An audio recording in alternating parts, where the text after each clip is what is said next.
daremos nuestra vida cada día, Señor. No habrá tempestad, Señor. No habrá nada, Señor, que nos aparte de ti. Tú eres nuestra roca, Señor. Oh, cantémosle a Él y digámosle, aquel que confía en ti. Aquel que confía en ti es un hombre sabio, que viniendo la tempestad, nada lo podrá mover. Una vez más, aquel que confía en ti es un hombre sabio, que viniendo la tempestad, nada lo podrá mover. Caminando confiado irá, sin temor hasta el final.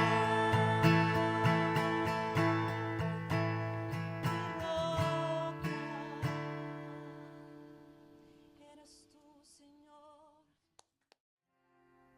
Amén. Amén. Oremos juntos al Señor.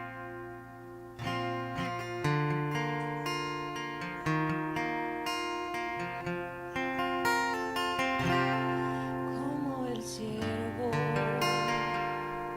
brama por las aguas, así clama por ti mi alma. Mi alma tiene sed de luz vivo. Cuando me presentaré ante Dios, como el ciervo brama por las aguas, así clama por ti mi alma. Mi alma tiene sed de Dios vivo. Cuando me presentaré ante Dios, fueron mis lágrimas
canción de noche conmigo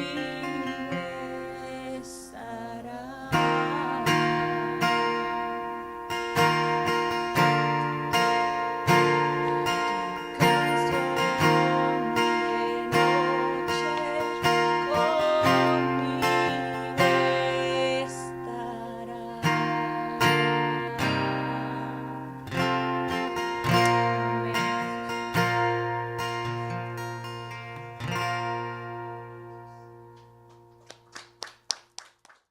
Buenas noches, mis hermanos, Dios les bendiga. Gracias por conectarse con nosotros una vez más. Aquí estamos cada viernes trayendo la palabra de Dios y por su gracia, verdad, una vez más estamos aquí con la oportunidad de compartir su palabra. Gracias por usted conectarse y compartir las enseñanzas para que la palabra de Dios cada día le llegue a aquellos que no conocen de su palabra o aquellos que necesitan del alimento espiritual. Quiero entrar en la enseñanza de una serie que hemos estado compartiendo los viernes. Estamos hablando acerca de la serie Una Relación. Hemos podido ver muchos puntos importantes acerca de lo que significa bíblicamente tener una relación, primeramente vertical, es decir, con Dios, y como resultado nuestras relaciones horizontales, que son con nuestros seres queridos, entre seres humanos, amigos, etcétera. Y hemos podido ver algunos puntos de cómo nuestra relación con Dios como evidencia trae fruto en nuestras relaciones con el prójimo. Así que quiero compartir en esta noche una enseñanza que va a ser de mucha edificación. Vamos a estar hablando bajo el tema creados para una relación. Creados para una relación. Si ponemos atención acerca de la creación de Dios, el plan creador de Dios, cómo Dios intencionalmente nos dio la oportunidad, ¿verdad?, de la vida, nos regaló la vida, puso al hombre en el huerto, hizo todas las cosas que podemos ver y tocar, pero si pensamos o preguntamos cuál fue la intención de toda esta creación, podemos decir que fue para tener una relación mutua con Dios y como resultado una relación bilateral entre personas. Bueno, quiero iniciar esta enseñanza con un texto bíblico. Vamos al libro de Mateo, capítulo 22, y vamos a estar viendo desde los versos 34 hasta el 40. Mateo 22, versículo 34.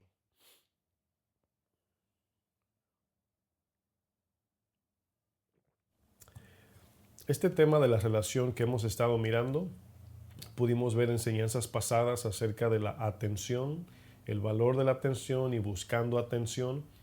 Y cuando pensamos en lo que significa una relación sana, según la palabra de Dios nos enseña, tiene que ver con ese amor incondicional que viene de Dios, que cuando nos unimos a una persona, no nos unimos con el fin de sacar algo, sino traer algo. Pero no podemos traer nada en una relación si primero no tenemos una conexión con nuestro Dios. Cuando hablamos de la vid verdadera, Jesús en Juan 15 hablaba de el que en mí esté, ¿verdad?, permanece, esté pegado a mí, y habla de una unión relacional. Como resultado llevará mucho fruto. Y el fruto, Gálatas nos dice que es el fruto del amor. Ese fruto de amor se caracteriza por se entiende por 9 características, que es el amor, el gozo, la paz, la fe, mansedumbre, dominio propio, la bondad, benignidad, etcétera, etcétera. 9 características que describen cuál es el fruto que llevamos en Dios. Entonces, ese fruto, si bien lo miramos en Gálatas 5, desde el 22 al 23, nos daremos cuenta que es eso lo que nos permite tener relaciones sanas y puras, porque relaciones podemos tener. El punto no es tener o no una relación, sino relaciones sanas y puras. Entonces no podemos como seres humanos tener una relación con ningún ser humano, con ninguna persona, si primero no estamos llenos del amor de Dios, ¿verdad? Y por eso Gálatas dice que no nos consumamos, porque a veces venimos con esa intención egoísta de yo quiero estar contigo porque me vas a dar esto y viceversa. Bueno, en Mateo 22, versos 34 al 40 vamos a estar leyendo. Fíjense aquí la pregunta de los fariseos, ¿verdad? Los fariseos son ese, por así decir, prototipo de hombres de corazón duro, insensibles, no ni se interesaba a las personas. Todo lo que pensaban era para sí. Usted puede ver luego, si quiere, en Mateo 23, cómo el Señor los confronta y describe el tipo de persona que ellos eran. Dice Mateo 22:34, dice: entonces los fariseos, oyendo que había hecho callar a los saduceos, obviamente el contexto de ¿verdad? No creían en la resurrección y todo eso, y Jesús lo confrontaba de manera, ¿verdad? Con toda autoridad. Dice, se juntaron a una. Fíjense, estos saduceos y fariseos no se llevaban, pero para acabar con Jesús se unieron. Ahora fíjense, si ven que puede haber una relación, pero no con el sentido correcto, ¿verdad? Dice que a una se juntaron, saduceos, fariseos. Los saduceos se conocen como esa parte religiosa, pero que estaban más buscando la parte política, ¿verdad? De lo que era Roma. Y los fariseos eran los que estaban mirando la ley y supuestamente ellos modelando esa ley, que sabemos que fue de manera hipócrita, pero estas son características de fariseos y saduceos. Pero aquí dice que se unieron. ¿Para qué se unieron? ¿Para amarse, respetarse, servirse? No. Dice, y uno de ellos, se unieron a una, y uno de ellos, intérprete, dice, de la ley, preguntó por tentarle. Fíjense la intención de la unión de los saduceos y fariseos, diciendo, maestro, ¿cuál es el gran mandamiento en la ley? Dice Jesús, les dijo el verso 37, amarás al Señor tu Dios con todo tu corazón, con toda tu alma y con toda tu mente. Fíjense, corazón, alma, mente. Podemos entender con toda tu intención, con todos tus sentimientos y con toda tu razón. Esa es la idea que vemos en este mandamiento. Dice, ese es el primero y grande mandamiento, y el segundo es semejante. Ahora, en la Biblia vamos a notar cosas que parecen decir algo, pero su contexto nos enseña que está diciendo otra cosa. Ahora, no estoy hablando que la Biblia me la confunde, no. Aquí la idea de Jesús de un mandamiento, primer mandamiento y segundo, aquí se está uniendo a lo que es los 10 mandamientos, que eran 4 y 6. Así se dividían los 10 mandamientos de la ley de Moisés. Los primeros 4 tenían que ver con la relación del creyente con Dios. Como resultado y efecto de esa relación, entonces ahí venía el amor al prójimo, que eran los otros 6 mandamientos morales: no robes, no mates, no mientas, no adulteres, no codicies, honra a tu padre, a tu madre, etc. Entonces habían 4 mandamientos en los 10 que tenían que ver con la adoración, y los otros 6 tenían que ver con la aplicación. Entonces 4 mandamientos tenían que ver con la relación con Dios, y los otros 6 con la relación con nuestro prójimo. Entonces aquí vemos que Jesús, aunque dice 2, en sí el mandamiento es 1, por eso le llama el gran mandamiento. Incluso cuando le pregunta, ¿verdad? Le pregunta, ¿cuál es el gran? No dice, ¿cuáles son los grandes mandamientos? 1. Amar a Dios es el mandamiento, y como efecto de ese mandamiento, amo a mi prójimo. Dice, y el segundo, verso 39, es semejante, ¿verdad? Amarás a tu prójimo como a ti mismo. De estos 2 mandamientos depende toda la ley y los profetas. ¿Qué significa que de este mandamiento depende toda la ley y los profetas? Significa este texto que toda la ley de Dios, todos sus mandamientos, todo lo que Dios nos dice que hagamos, cómo vivamos, tiene que ver con nosotros llegar a tener relaciones sanas y puras según la santidad de Dios, según la justicia de Dios y según, en contexto general, el amor de Dios. Bueno, cuando Dios creó todas las cosas, la tierra, las plantas, los animales y los seres humanos, hizo todo con el fin de tener una relación con su creación. Obviamente todo esto según el orden de prioridad. Si usted se da cuenta, no creo que debe ser más importante una flor que una persona, ¿verdad? Podemos regalarle una flor a una persona, pero no puedes regalarle una persona a una flor. Entonces vemos un orden de prioridad que Dios ha permitido que entendamos según nuestra razón, de que el ser humano está por encima de la creación. Eso es lo importante aquí. El ser humano está por encima de los animales, por encima de la tierra, de los minerales, de las plantas, etc. El ser humano es el ser que está por encima por cuanto carga la imagen de Dios. Y por encima del ser humano está Dios. Podemos ver que por causa del pecado, Satanás ahora está por encima del hombre no ante Dios, sino en orden de prioridad según el corazón del ser humano. Y ya pudimos ver algunos textos en las enseñanzas pasadas, hablamos el domingo en la serie de los domingos, explicaba de por qué Satanás gobierna este mundo y las personas de este mundo, porque el hombre amó más las tinieblas que la luz. Entonces nos damos cuenta que Dios, ¿verdad? Todo lo que hizo, lo hizo con un fin relacional. Bueno, usted tiene una cierta relación como ser humano con las plantas, pero no es esa relación como usted debe tenerla con un ser humano. Ahora, si nos damos cuenta, hemos estado entrando y creciendo más y más en ver cómo la gente le da más valor a los animales que a las personas. A veces vemos, ¿verdad?, personas que tratan a sus animales mejores que sus familiares. Y no es que no debemos amar a los animales, pero no debe ser más que un ser humano.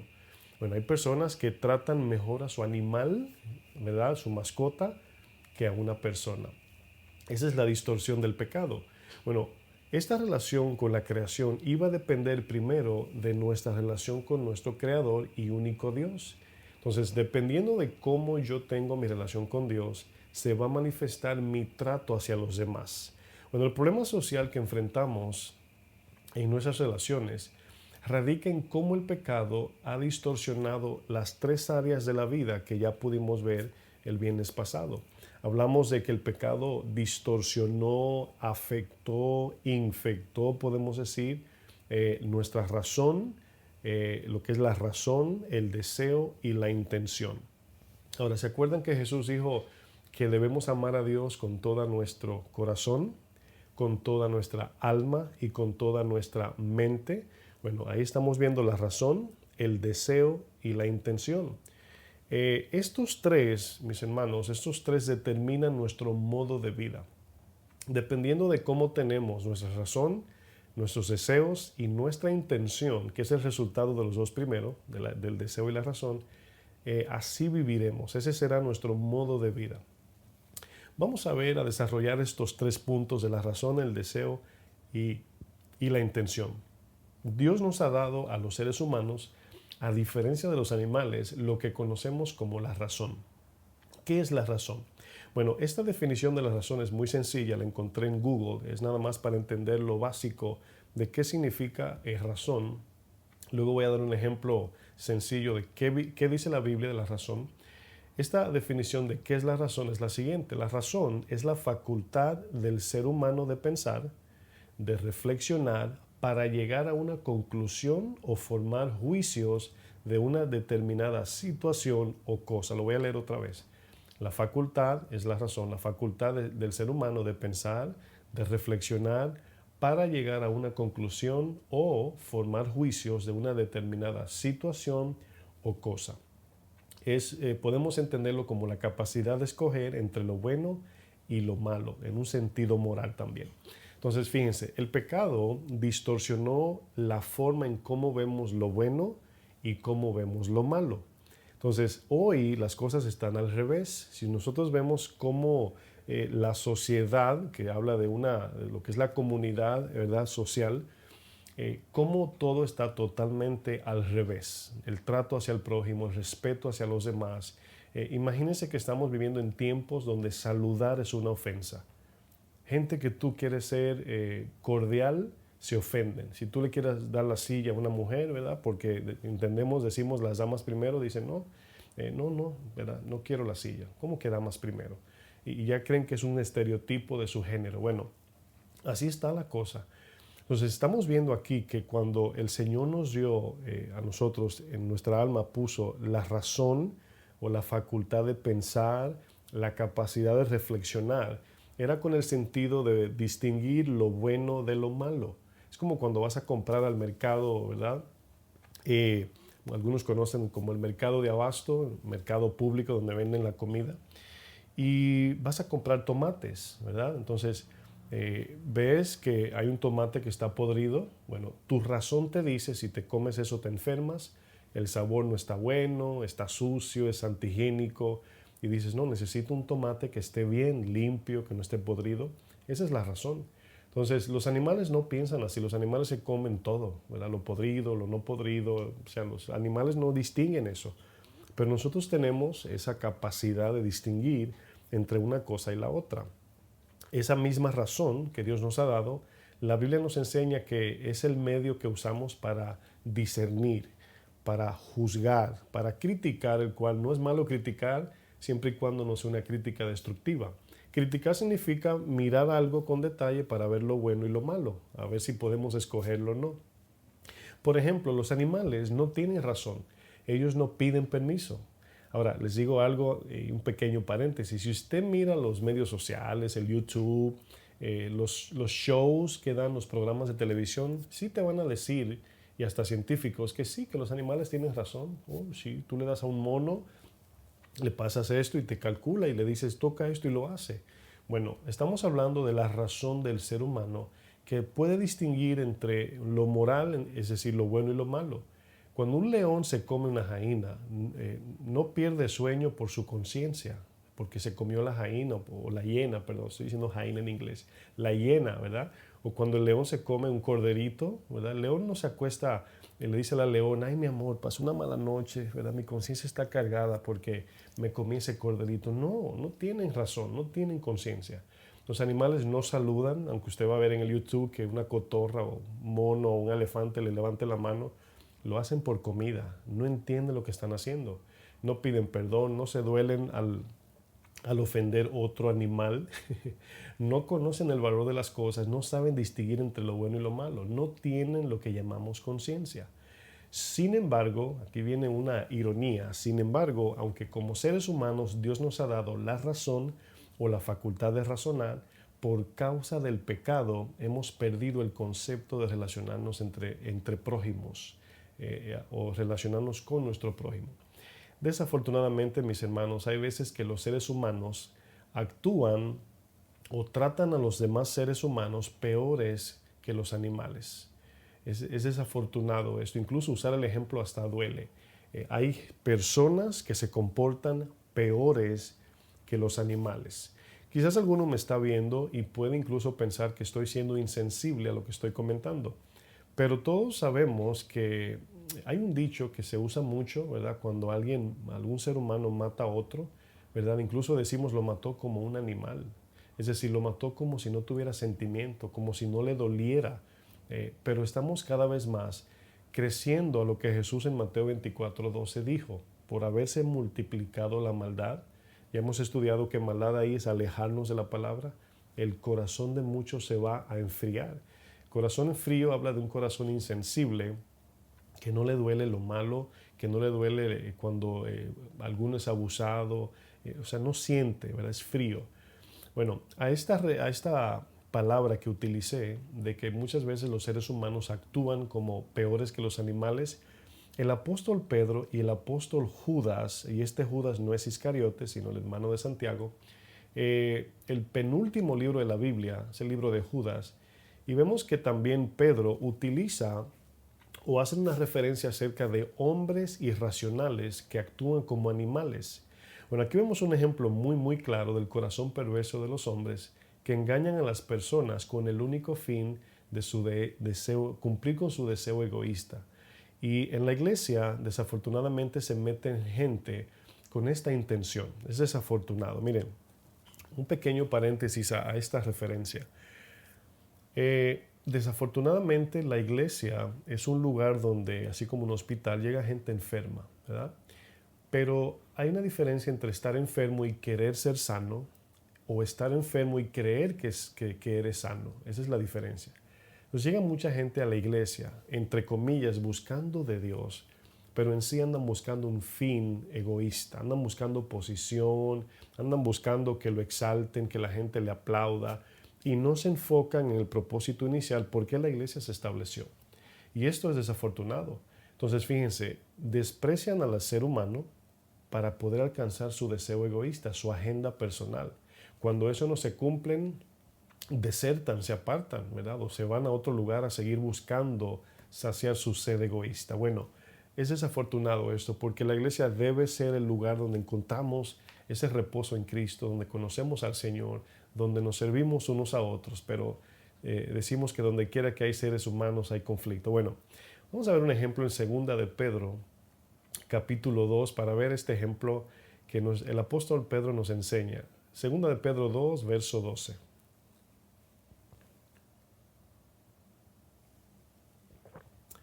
No vamos a leer el contexto, ¿verdad? Pero si usted mira el encabezado de Segunda de Pedro 2, está confrontando a falsos profetas y falsos maestros. Hay una referencia que dice, así como antes se metieron ¿verdad? Se introducieron falsos maestros, también en los últimos tiempos se van a meter.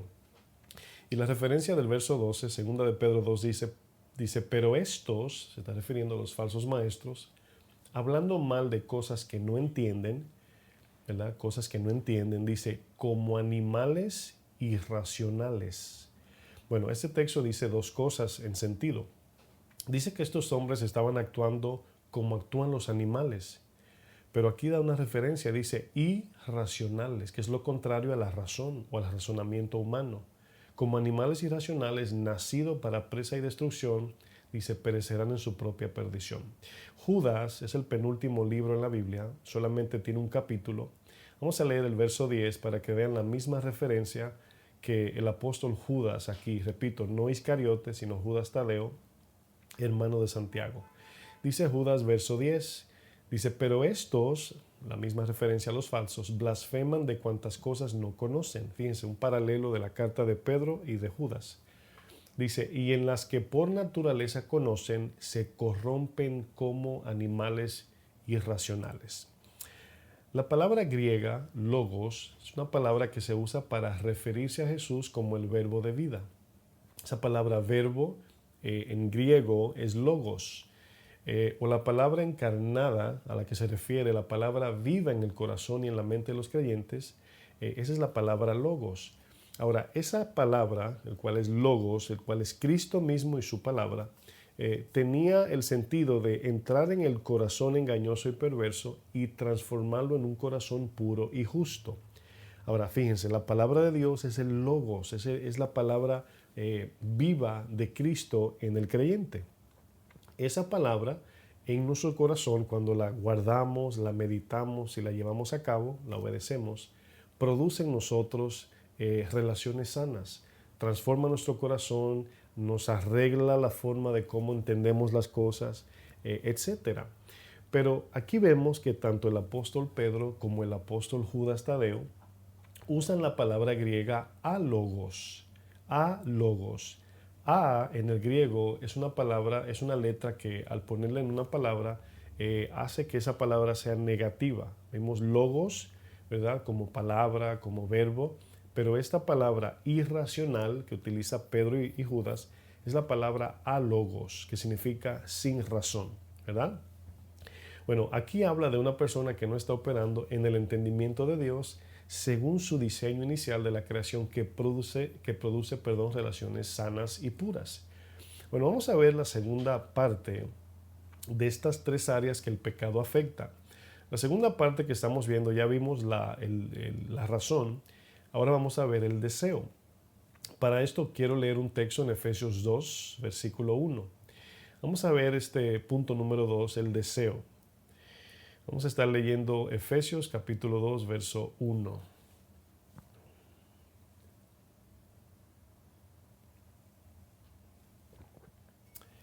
El apóstol Pablo dice algo en estos tres versos, verso 1, 2 y 3 de Efesios 2, que al leerlo, mientras más usted lo lee, hay muchas palabras que tienen mucho sustento bíblico.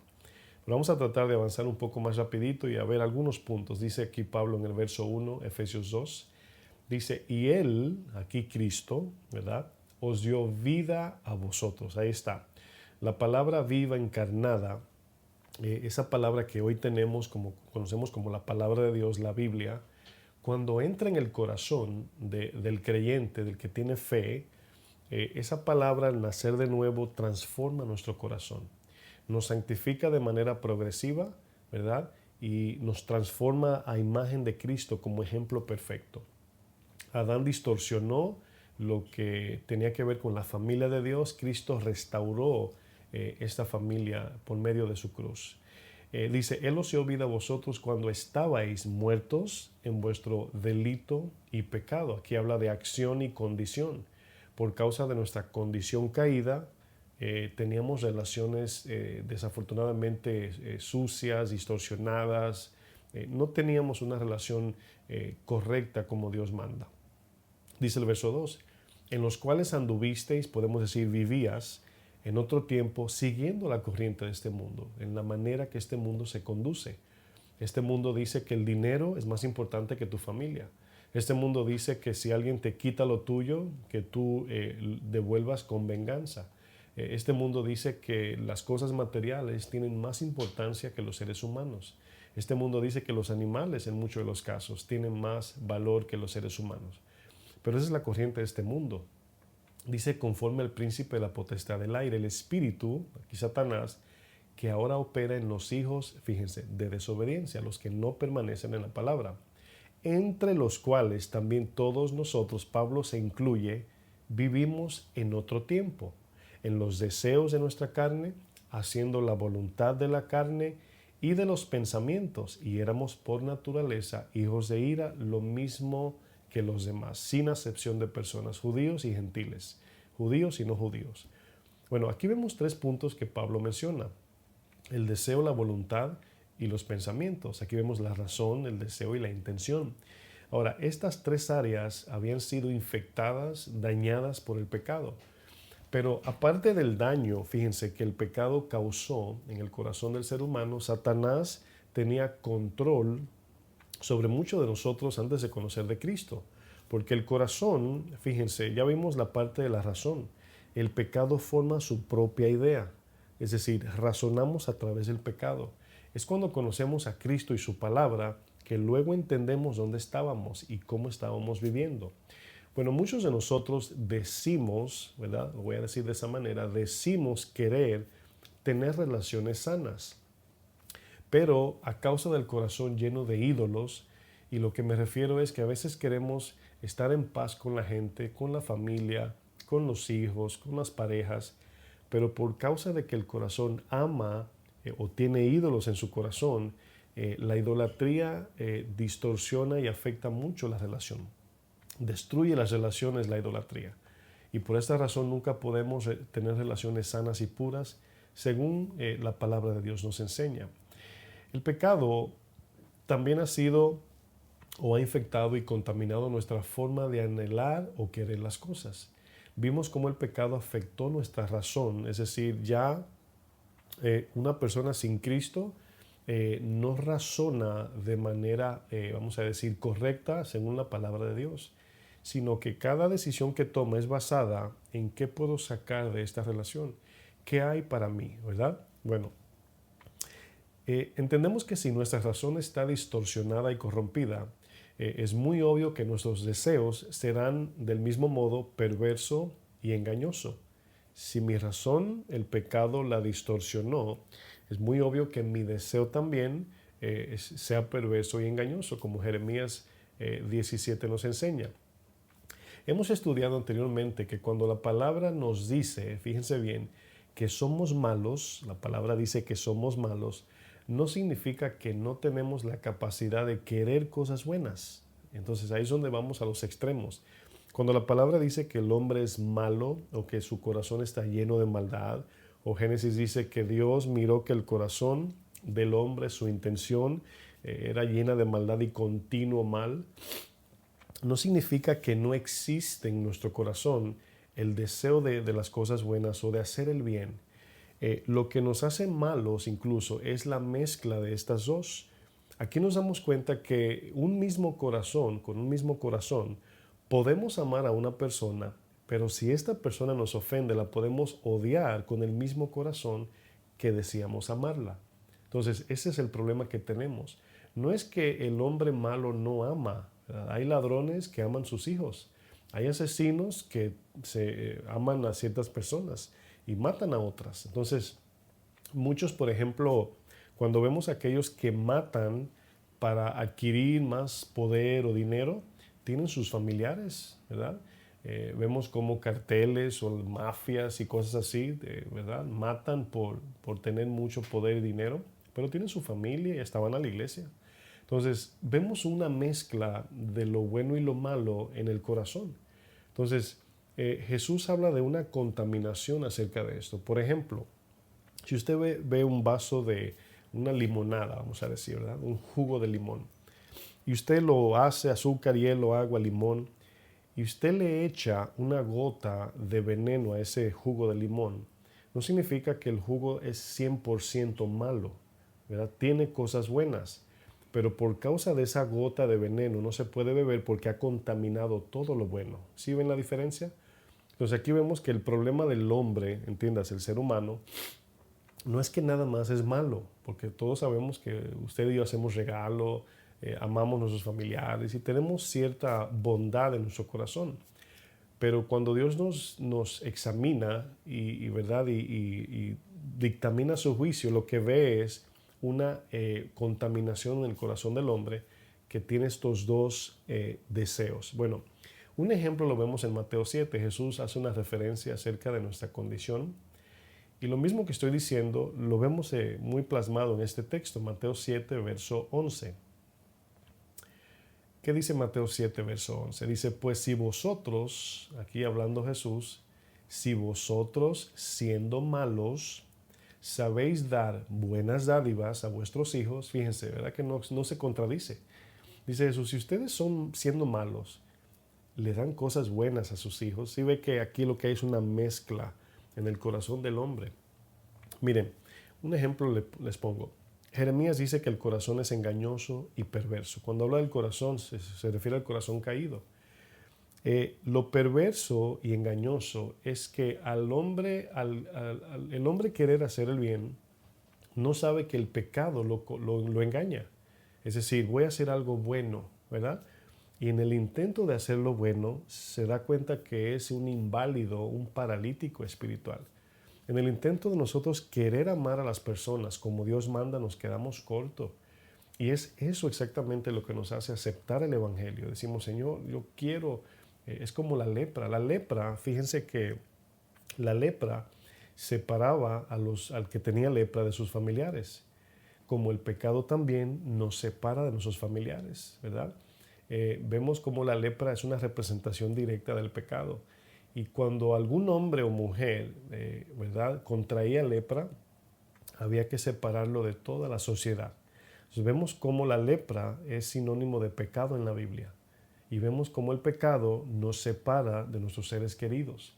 Bueno, aquí Jesús dice, ustedes siendo malos, sabéis dar buenas dádivas a vuestros hijos, ¿cuánto más vuestro Padre, ¿verdad?, siendo Dios 100% bueno, que está en los cielos, dará buenas cosas a los que se la pidan? Y aquí cosas buenas tiene que ver con las cosas espirituales que contribuyen con nuestras relaciones sanas y puras, ¿verdad? Vamos a ver otro ejemplo en el mismo libro Mateo, pero ahora sí, capítulo 15. Fíjense lo que dice Jesús en Mateo 15, 19.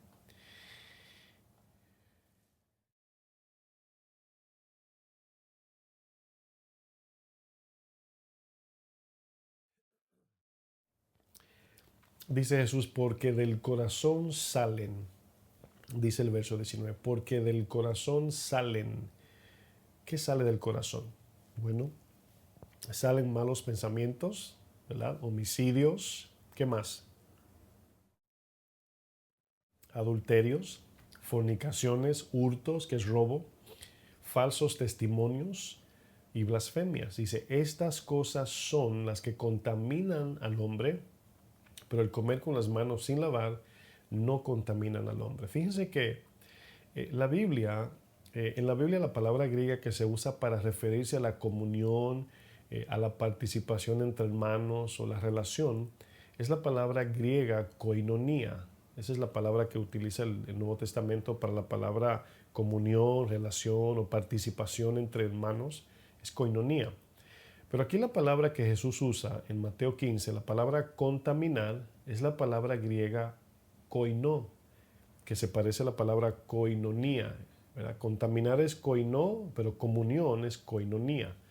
Y esta palabra significa, es decir, contaminar, koinó, significa profano, inmundo, pero también tiene el sentido de menospreciar algo que tiene mucho valor o hacerlo vil o común. Es decir, contaminar, cuando el Señor utilizaba la palabra, decía, no profanes mi santuario. Profanar es hacer vil algo que tiene mucho valor. Por eso Pedro, por ejemplo, utiliza un ejemplo. Cuando le viene la visión en la historia de Cornelio, el Señor, Pedro dice, Señor, yo ninguna cosa inmunda he comido, ninguna cosa profana. Y el Señor le dice, no llames tú inmundo a lo que yo he santificado, a lo que yo he limpiado, ¿verdad? Entonces aquí vemos que koinó es la palabra contaminar. Entonces muchos de nosotros tenemos relaciones contaminadas. Desafortunadamente no podemos convivir, no podemos estar juntos. ¿Por qué? Porque nuestro defecto de fábrica, entiendes el pecado, se antepone en nuestra razón, nuestro deseo y nuestra intención. Ahora, una vez venimos a Cristo, debemos de ser pacientes. La palabra dice sobrellevar las cargas los unos de los otros. Significa que debemos de ser pacientes con hermanos que están en el proceso de cambio, como nosotros también, Dios está cambiándonos. Entonces, ahí debemos de más bien identificar la intención antes que el hecho. Es decir, si un hermano o hermana en Cristo te ofende, debemos de ver la intención de la ofensa. Si es por imperfección o si la persona en sí te odia, ¿verdad? Pero aún así debemos perdonar y tener paciencia, porque nos equivocamos, todos nos equivocamos como creyentes. Bueno, vamos al vamos a ver lo que el pecado afectó. Vamos a ver la tercera parte. Ya vimos razón, o el tercer punto, mejor dicho, la razón, el deseo y la intención. Hemos estado viendo cómo el pecado afectó la razón, ¿verdad? El pecado afecta nuestra manera de pensar y entender las cosas. El pecado ha afectado también nuestro deseo. Queremos lo que no nos conviene y no queremos lo que sí nos conviene, ¿verdad? Por eso los niños, en vez de sus vegetales, quieren pizza, hot dog, hamburgers, y siempre queremos lo prohibido. Entonces, el pecado causa eso. Hablaba con mi papá por teléfono, ¿verdad? Él reside en la República Dominicana. Estamos en el teléfono y me comentaba acerca de la mascarilla, ¿verdad? Que hay que ponerse la mascarilla por el COVID. Y me hablaba de que le decían que no se puede poner la mano en la cara. Y él me decía riéndose, dice, yo no he dejado de tocarme la cara. Yo no puedo estar sin tocarme la cara.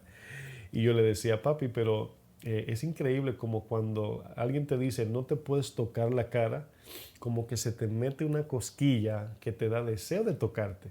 Y mi papá, ¿verdad? Muy acertadamente decía, es que la naturaleza humana así es rebelde.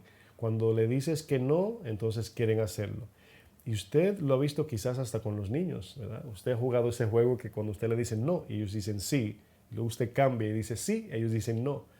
Y todo, hermanos, es por el pecado. El pecado va contrario a la voluntad de Dios. Y ahora por tercero vemos la intención. Bueno, ¿qué es la intención? La intención, en términos muy sencillos, es el resultado de nuestros pensamientos y sentimientos. Es decir, cuando unimos la razón con el deseo. Miro algo, según mi concepto digo, me gusta, ¿verdad? Hay veces que lo justificamos, aunque no debemos, por así decir, comprarlo. Y entre la razón y el deseo tomamos esa decisión y estos dos forman la intención del hecho, el por qué hacemos lo que hacemos. Bueno, cuando permitimos entrar el pecado en nuestro corazón, el pecado por naturaleza piensa por nosotros, desea por nosotros y decide por nosotros. Es importante entender esto. Cuando le damos cabida al pecado entrar en el corazón, el pecado piensa, desea y decide por nosotros. El pecado no solo escoge por ti, y eso es lo que Jeremías habla de que el corazón es engañoso. No solamente el pecado escoge por ti, sino que razona contigo. Aquí el pecado trata de convencerte de que aquello que el pecado te ofrece es lo mejor para ti, lo que más necesitas. Pero una vez te pones de acuerdo con el pecado y entra en tu corazón, el mismo pecado te mata. El pecado es como una culebra que está allí escondido en una esquina, nada más esperando que tú le permitas para atraparte con sus garras o en este caso con sus colmillos, ¿verdad? Vamos a ver un ejemplo en Santiago capítulo 1. Voy a leer una versión que se llama Palabra de Dios para Todos, Santiago 1, versículo 14. Fíjense lo que dice aquí el apóstol Santiago.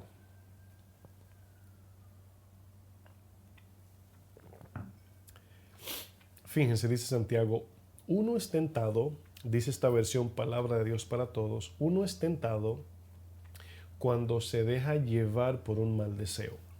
Ahora, eso es lo bonito de la vida cristiana. Cuando nacemos de nuevo, el Espíritu Santo en el creyente, nacido de nuevo, produce el deseo de hacer la voluntad de Dios, las cosas que a Dios le agradan.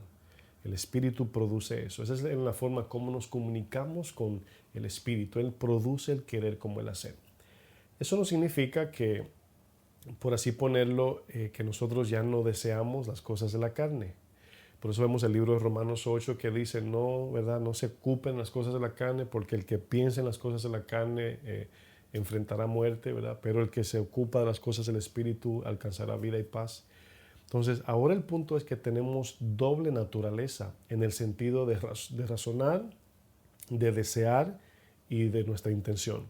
Entonces, ahora tenemos esa batalla, por eso es una lucha, dice Gálatas 5, ¿verdad? No satisfagáis los deseos de la carne, porque la carne es contra el Espíritu y el Espíritu es contra la carne. Y ahí en Gálatas 5, 16 y 17 habla del deseo, y estos se oponen, ¿verdad? No satisfagamos los deseos de la carne, dice ahí Pablo. Entonces, ¿qué sucede? Tenemos un conflicto de que el deseo de la carne es muy complaciente, es deleitoso y por causa del pecado nos inclinamos más a pecar que a hacer lo correcto. Mientras que vivir en el Espíritu es sacrificial, produce dolor, incomodidad, te saca de tu zona de confort. Y ese es el conflicto. Entonces aquí el texto habla de que cuando viene un mal deseo, ese deseo viene en forma natural a tu corazón, pero tu razón lo detecta. Ahora, aquí viene el punto.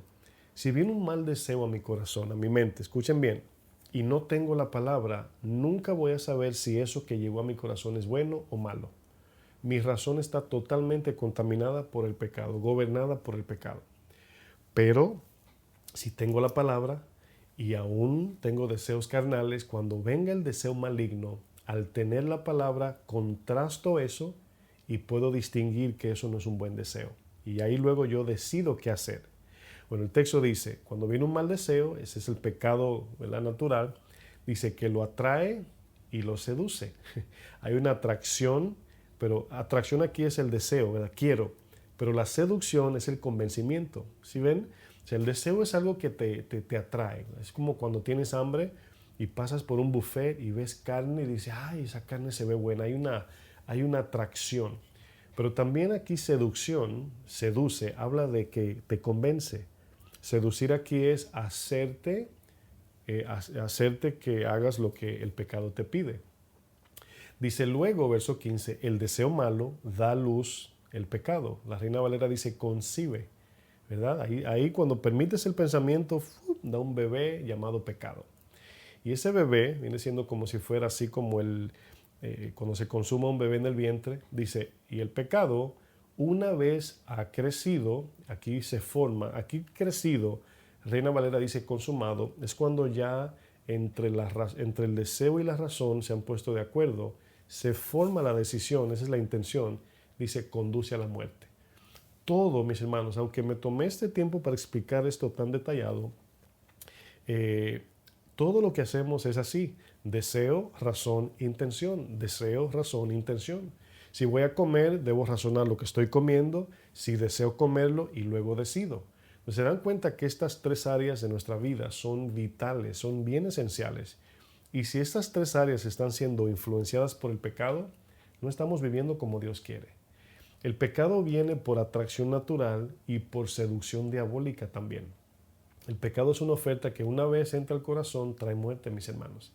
Imagínense una persona, para hacer un ejemplo más práctico, en una hoja, en un papel, escribe la fórmula de hacer una bomba, de crear una bomba de esas que explotan, ¿verdad? Obviamente en algunos países, mi país, una bomba puede ser una bomba de gasolina, puede ser una estación de gasolina. Entonces, una bomba de esas peligrosas de guerra. Imagínate que alguien escriba la fórmula de cómo fabricar una bomba.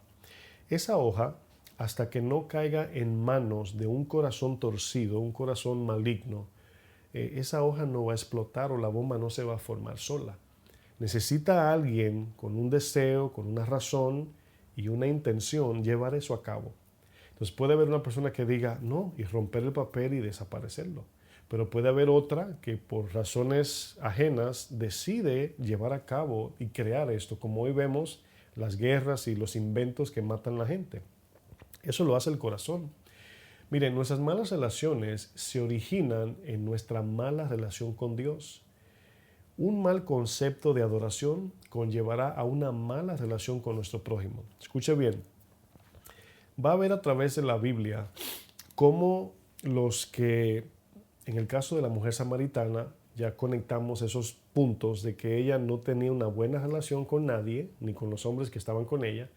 Ellas y los hombres se veían como un medio de consumo, un deleite carnal, pero ella conoció a Jesús y al conocer a Jesús todo el verbo de vida entró en el corazón de ella y toda esa distorsión que tenía en su razón, su deseo y su intención cambió de manera tal que ya no buscaba a los hombres para sacarle algo, sino que ya fue a predicarle el evangelio de salvación. No fue a buscar algo de los hombres, fue a llevarle algo. Y es lo que decía al principio. Ahora, esta mujer tenía un problema de adoración. No entendía cómo se adoraba a Dios, dónde se adoraba a Dios y cómo era en esencia la adoración a Dios. Ella pensaba que era un lugar o que era como decían los judíos, etc. Y Jesús le dice, la hora viene que los adoradores, ¿verdad? Ni en este lugar ni aquí, sino que adorarán en espíritu y en verdad. Y en espíritu y en verdad habla de que en verdad la palabra nos dará la verdad y el espíritu va a producir el anhelo correcto de adoración sin un corazón torcido y perverso y engañoso. Entonces el espíritu produce en nosotros la intención y el deseo, pero también la verdad nos da la razón para hacerlo con conciencia, hacerlo con razonamiento, hacerlo bien y que lo entendamos. Vamos a ver un ejemplo de esto en Génesis 4. Usted conoce muy bien la historia de Caín. Caín, hermano de Abel, es una historia, una de las más famosas en la Biblia. Aquí vamos a conectar algunos puntos de que nuestra adoración, el concepto que tengamos de adoración, va a tener como evidencia o va a llevar fruto en nuestras relaciones. Si tengo un mal concepto de adoración hacia Dios, eso va a repercutir en mis relaciones. Pero si tengo una buena relación con Dios, si adoro a Dios en espíritu y en verdad, eso va a tener un efecto en fruto con mi prójimo. Entonces, aquí nos damos cuenta de algo. Voy a hacer esta explicación para que me entiendan. Cuando adoramos a Dios de manera, vamos a decir, genuina, esa adoración produce en nosotros satisfacción. Adorar a Dios produce satisfacción. Al nosotros recibir satisfacción, desarrollamos el fruto de generosidad. Y el fruto de generosidad en todo el sentido nos conecta con los demás, abre puertas porque la gente busca gente generosa. Porque es bueno recibir, pero Jesús dijo es mejor dar que recibir. Entonces, al estar satisfecho en el corazón, no estamos apegados a nada. No somos generosos y eso hace que las relaciones sean sanas porque ya no hay una intención maligna, egoísta en por qué soy tu amigo, por qué soy tu hermano, por qué eres mi hermana, etc. Entonces, esto es tan vital porque esto es lo que sana nuestro corazón y cambia nuestro corazón. Adorar a Dios no es nada más cantarle a Dios.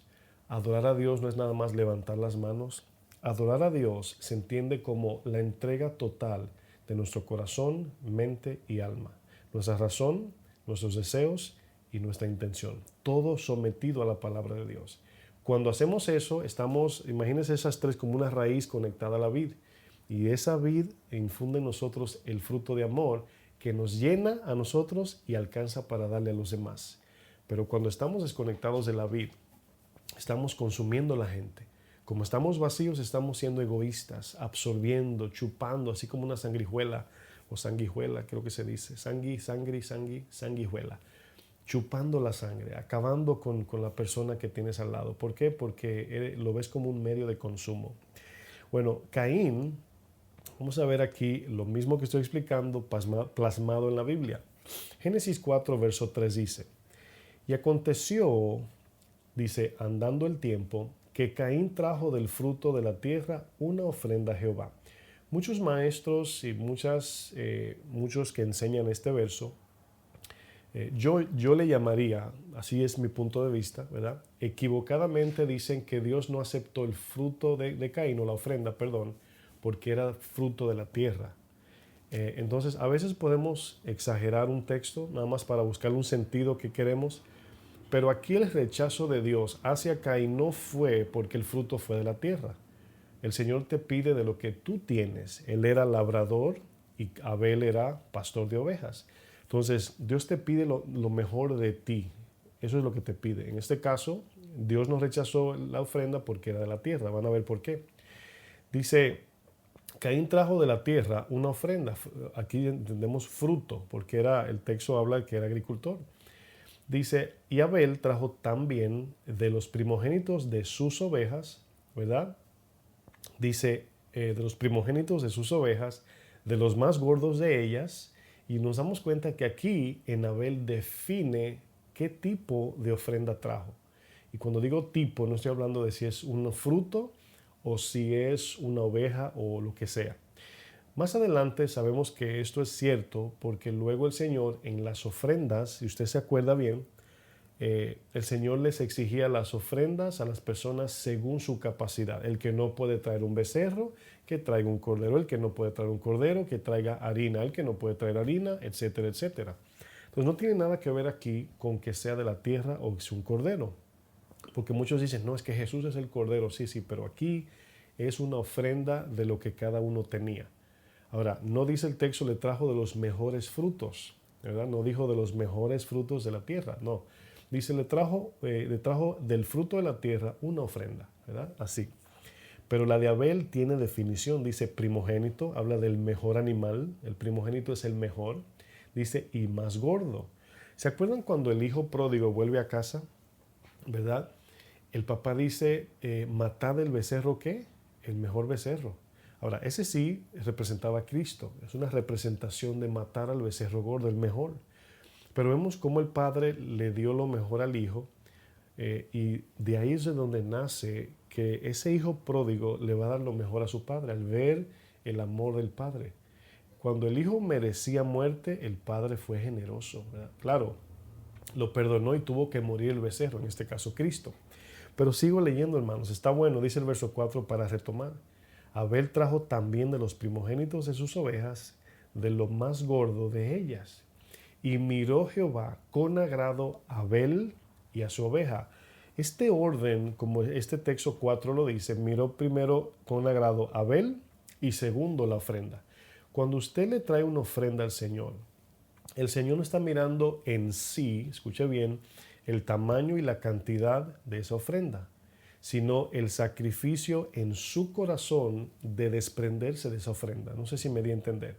Es decir, aquí estudiamos anteriormente que si un hombre que tiene aproximadamente 50 millones de dólares y regala a la iglesia 100,000, para él es el 0.2% de sus bienes.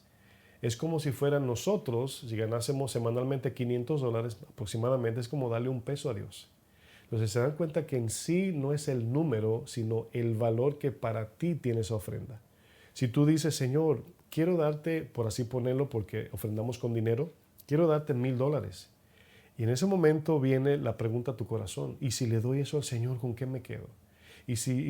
O sea, claro, hay que ser sabio, no estoy diciendo que dé todo y cierre los ojos, pero hay veces que Dios te pide cosas que van a ser un sacrificio y te van a doler. Aquí, al dar el primogénito, Abel, dárselo a Dios, él estaba dando, no solamente, era como regalándole el capital, así lo vemos. Y le estaba dando, fíjense, la mejor oveja, en este caso, ¿verdad? Que iba a reproducir otras mejores ovejas. O sea, es decir, le regaló la máquina de su empresa. Eso significa en este caso el primogénito. Porque si le da el segundo, el tercero, el primogénito sigue produciendo o sigue, ¿verdad?, teniendo más ovejas. Pero estaba dando lo mejor. Y vemos aquí, mis hermanos, el verso 5 dice, pero no miró con agrado a Caín, su corazón, y la ofrenda. ¿Qué es lo que le da la intención a la ofrenda? El corazón. En la manera que entendemos eso que dimos y lo que significa eso que dimos. Entonces, si Dios es lo más grande para ti, las cosas, vamos a decir, materiales, no son más importantes que Dios. Aunque son importantes, no son más importantes que Dios. Dice, y se ensañó Caín en gran manera. Dice aquí, se llenó de amargura, se entiende. Dice, y decayó su semblante. ¿Por qué se enojó? Porque no recibió la adoración la satisfacción de una adoración genuina, sino el rechazo de Dios por una adoración falsa. Falsa adoración produce insatisfacción del corazón, que es idolatría, pero verdadera adoración produce satisfacción. ¿Cuántos se deleitan cuando cantan a Dios y reciben ese alivio interno, esa llenura del Espíritu Santo y ese reposo espiritual que decimos, wow, qué buena, qué linda la adoración, qué bueno cuando exalto a mi Dios? Pero del mismo modo esa adoración se entiende que es genuina cuando estamos dispuestos a darlo todo, en corazón, en mente y en alma. Dice luego el texto, el verso 6, entonces Jehová dijo a Caín, ¿por qué te has ensañado y por qué ha decaído tu semblante? Dice, si bien hicieres, no serás enaltecido. Fíjense, aquí la insatisfacción fue porque no fue aprobado por Dios. Y cuando Dios nos aprueba es cuando el alma se llena, cuando Dios te dice, bien, buen siervo fiel, bien, buena sierva fiel. Dice aquí, esta parte de no serás enaltecido, la pregunta tiene que ver con la satisfacción del alma que produce relaciones sanas y puras ante Dios. Es decir, cuando Dios me aprueba, mi alma se alegra, mi alma se regocija, es llena de ese amor y satisfacción de Dios y puedo amar a mi prójimo sin nada a cambio, sin interés egoísta. Pero si yo veo, aquí parece que Abel escondió la mejor parte de sus frutos, le dio a lo mejor lo que le sobró al Señor y eso, como el joven rico, no lo llenó, se fue triste. Esa tristeza, esa tristeza en el corazón es la que trae el maltrato hacia el prójimo. Dice más adelante, y si no hicieres bien, el pecado está a la puerta. Y aquí, hacer bien o no hacer bien, está hablando de la decisión. Hacer bien significa volverlo a hacer correctamente, arrepentirte e intentarlo de nuevo. Dice, no serás enaltecido, nada más arrepiéntete, ¿verdad? Y haz las cosas bien. Dice, pero hicieres mal, si no hicieres bien, el pecado está a la puerta. Ahí está el pecado. Y aquí está Dios razonando con Caín, diciéndole qué hacer porque está ensañado, está enojado, no ve. Está ciego por la amargura de que no fue enaltecido. Dice, con todo y esto, a ti será tu deseo. Tú decides. Es tu decisión. Dios no puede decidir por ti, tú decides. Y tú puedes enseñorearte de esa decisión, del pecado en este caso. Decirle que no le abras. Y dijo Caín a su hermano Abel, salgamos al campo. Y aconteció que estando ellos en el campo, Caín se levantó contra su hermano Abel y lo mató.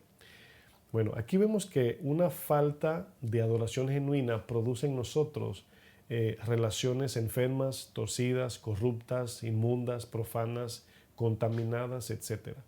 A veces cristianos quieren corregir su relación hacia el prójimo sin primero adorar a Dios. A veces decimos, no, es cierto, no he tratado bien a fulano o fulana. Y el primer paso que dan es práctico, pero de humano. Ahora voy a tratarlo mejor. No. Cuando nosotros maltratamos al prójimo, es una evidencia de que hemos dejado de adorar genuinamente a Dios. El resultado de mi adoración a Dios es lo que produce el fruto de amor en mi prójimo. Entonces no corregimos en hacerle un regalo a la persona. Sí hay que pedir perdón y humillarse, sí. Pero para poder corregir en la forma que tenemos una relación íntima, es adorando a Dios. Es el resultado de eso que me conlleva amar a mi prójimo. Primera de Juan, capítulo 3. Vamos sobre el final. Primera de Juan, capítulo 3.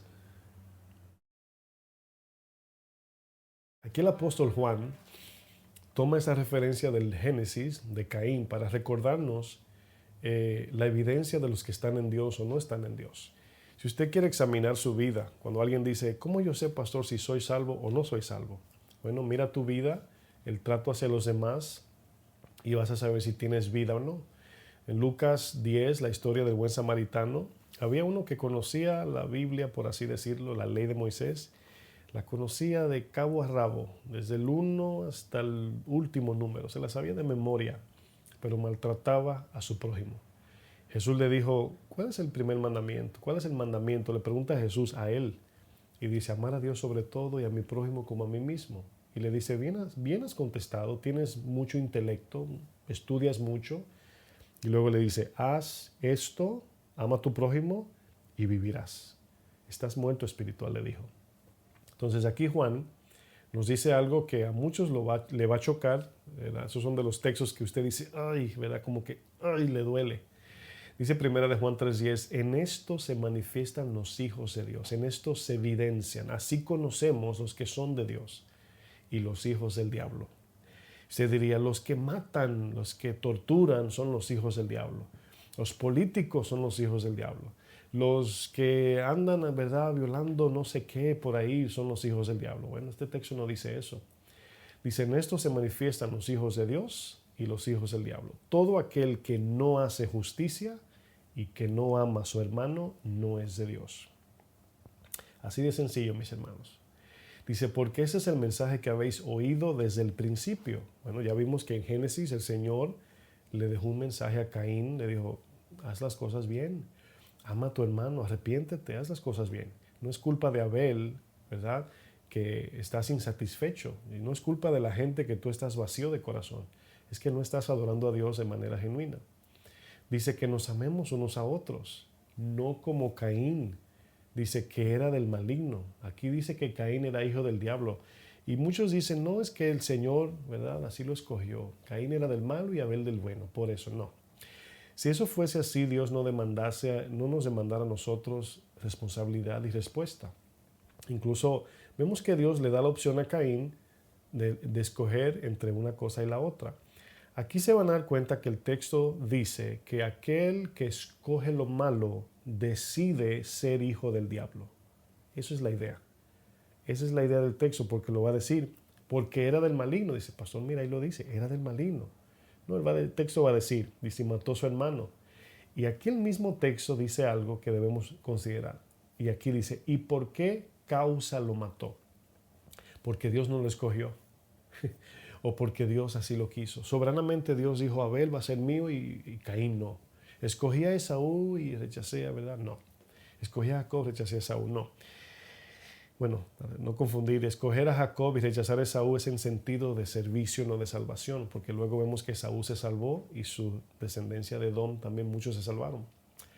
Aquí el texto hace una pregunta, ¿por qué causa lo mató? ¿De dónde se originó aquí el problema? Dice, porque sus obras eran malas y las de su hermano justas.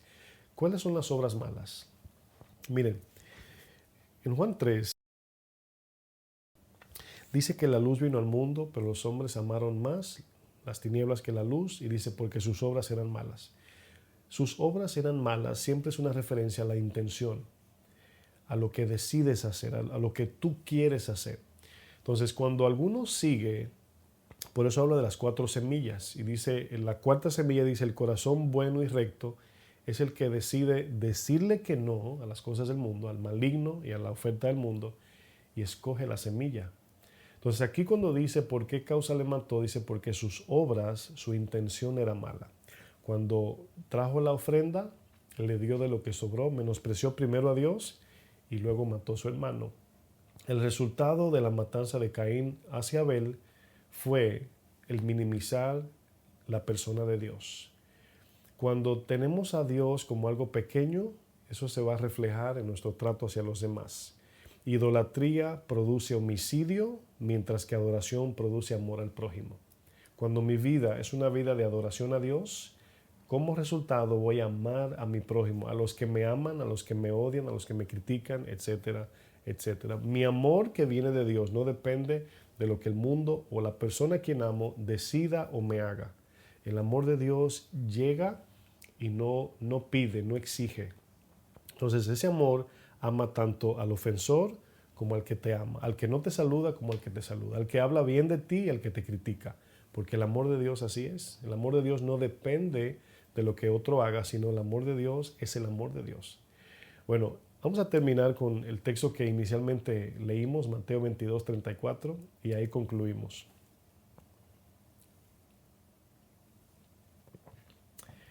Dice: entonces los fariseos, oyendo que había hecho callar a los saduceos, se juntaron a una, y uno de ellos, intérprete de la ley, preguntó por tentarle diciendo: Maestro, ¿cuál es el gran mandamiento en la ley? Jesús le dijo: amarás al Señor tu Dios con todo tu corazón, con toda tu alma y con toda tu mente. Es en esta manera que podemos tener sanas relaciones y puras relaciones. El conflicto social que hoy vemos entre esta guerra que hay social, porque ahora la guerra casi no es guerras de bombas, tiros, ahora tenemos una guerra social. Los medios sociales son el terreno de combate ahora. Y todo el que entra allí está buscando una aprobación, un clic, un like, un corazoncito, un comentario, un seguidor, para poder encontrar en un medio virtual, digital, su validación social, su validación como persona. Entonces, obviamente todo eso es el efecto de cómo hemos dejado nuestras relaciones sanas, según la palabra nos dice. Hay personas que tienen sed de que alguien le diga algo o lo valore. Y como bien estudiamos, tienen deseo de atención. Y por eso van a los medios sociales y no salen. Y por eso vemos que como nunca antes se han vendido las cámaras digitales. Los celulares ahora traen más cámara. Ya no son celulares para llamada. Ya son cerebros portátiles, ¿verdad? Cerebros externos tenemos ya. El teléfono piensa por mí, yo hago lo que él me diga, nada más por un poquito de aprobación del mundo. Desafortunadamente, hermanos, no estamos mirando la palabra como el creador de las almas, el que sabe cómo debemos de conducirnos, el que sabe exactamente dónde es el problema de nuestra alma, nos dice en su palabra qué hacer, pero no creemos. Y esa adoración, ¿verdad?, limitada o distorsionada es lo que produce hacia los demás que los padres, los hijos, entre hermanos, amigos, parejas, haya esta enfermedad social. Es muy desafortunado porque Dios en sus mandamientos pone de primero la relación. Aquí el texto continúa diciendo, dice el 38, y ese es el primero y grande mandamiento. El segundo es semejante: amarás a tu prójimo como a ti mismo. Prójimo ahí, póngale ser humano, quien quiera que sea, ser humano. Dice: de estos dos mandamientos depende toda la ley y los profetas. Todo lo que se habla en la Biblia tiene que ver con la reconciliación, primero con Dios y la reconciliación entre seres humanos. Bueno, relacionarnos es una necesidad del alma. Ahí está, el alma tiene sed de una relación. Sin intimidad con Dios no podremos tener relaciones sanas. El fruto de nuestra relación con el prójimo es la evidencia si estamos con Dios o no estamos con Dios. Así que cuando tenemos conflicto con el prójimo, el problema no es quien tienes enfrente, el problema es tu relación con Dios. Te has desligado de Dios y por eso no puedes amar, como dice 1 Corintios 13, el amor es sufrido, el amor es bondadoso, no busca lo suyo, no es egoísta, no se alegra de la maldad, sino se alegra de la bondad, todo lo puede, todo lo soporta, todo lo cree, etcétera, etcétera, etcétera. Cuando se me dificulta amar a mi prójimo, no es por culpa de la personalidad de mi prójimo, sino mi incapacidad de amor que no he recibido de Dios por mi falta de adoración genuina. Bueno, mis hermanos, hasta aquí lo vamos a dejar por esta noche. Espero que Dios haya ministrado su vida, ¿verdad?, haya tocado su corazón a través de la palabra. Como siempre decimos, comparta, dele like, suscríbase a los canales y como bien decía el viernes pasado, no le estamos dando like ni al pastor ni a nadie, sino a la palabra, para que la palabra siga promulgándose y muchos puedan escuchar el Evangelio. Cerramos con una oración. Señor, gracias, Padre. Gracias por tu bondad, tu misericordia, tu grandeza. Gracias por este tiempo que nos permites tener en tu palabra, Señor. Te pido, Señor, por aquellos que nos ven, Señor. Yo sé que hay conflictos entre familias. Yo sé que hay conflictos matrimoniales. Yo sé que hay conflictos entre amigos, entre hermanos de la iglesia. Ese conflicto es todo el tiempo, Señor. Pero podemos ver en tu palabra, Señor, que el resultado de esos conflictos es nuestra falta de adoración hacia ti. Cuando yo busco la autoadoración, cuando yo busco el ser aprobado por los demás, consumo a esa persona. Y estoy contento con esa persona mientras me adore a mí. Pero si me critica es mi enemigo, porque ya no me da lo que quiero. Pero mientras te adoramos a ti, no importa cómo te trata el prójimo, siempre tu amor incondicional podrá alcanzar y tener esa relación de nuestra parte con aquellos que nos ofenden o nos aman de igual modo.